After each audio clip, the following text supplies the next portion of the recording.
One of the biggest challenges that I face with the Reciprocity Project is figuring out how to navigate intellectual property issues. One of the challenges with being an academic entrepreneur is finding out ways that you can get people to use the thing that you're building without sort of having influence on what they're doing based on the position that you actually have, right? So I'm part of an institution, and I'm trying to keep these separate, and then it's figuring out how do you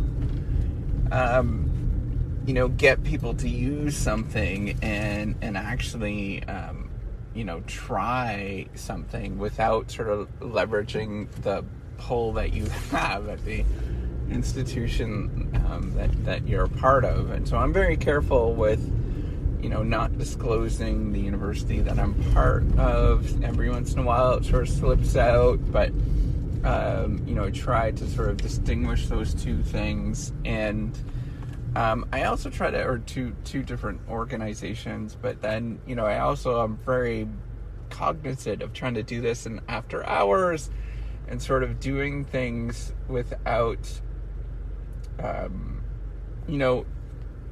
without the ways that you might sort of think traditionally something like this might be done, whereas you're like, because I work at a university, people would say, well, why wouldn't you use students? Well, I can't do that. I can't ask students to use the thing that I'm doing. And not directly in any sort of way. I can't email people. I can't, there's a lot of sort of hoops that you can't go through. It's kind of like with a textbook, there's actually kind of prohibited to use the textbook in a particular area that you wrote, which is kind of weird and a challenge, because you might be the foremost expert on something and you're trying to create this thing. And I view, it's very similar when you build software, for example. It's just copyright, the same thing that you would do with, a book, for example, or a textbook. And navigating these issues are so challenging, because, you're trying to get somebody to use a thing, and you're trying not to use the influence that you have from the institution that you're part of. So I think what most people use and how most people get around this is that you might get a publisher, an academic publisher, to help out, and sort of get them to do, sort of market a textbook, for example, on your behalf, and you just kind of write it and they do it. So it's kind of like arm's length. But man, when you build software like this, I don't know how else to do it other than through social media or having conversations with you.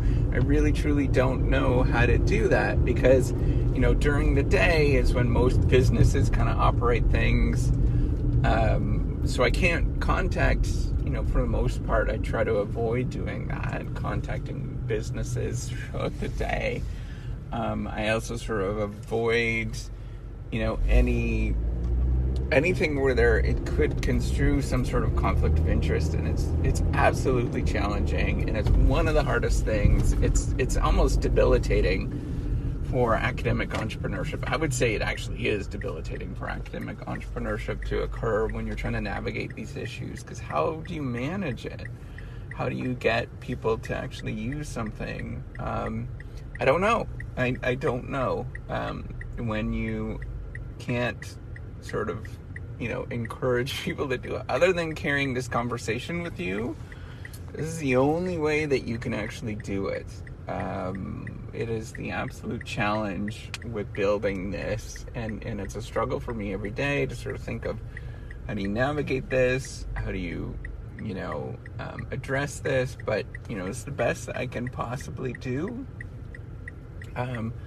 without navigating some of these, the challenges that you're going to experience. So just have that, be well aware, with academic entrepreneurship. It's not easy.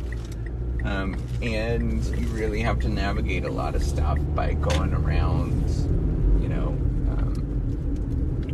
having those firm boundaries and sort of going around those things. I just honestly, I don't know. Yeah, if you like this podcast, leave me some comments, and thanks so much. I appreciate it. Take care and have a wonderful day.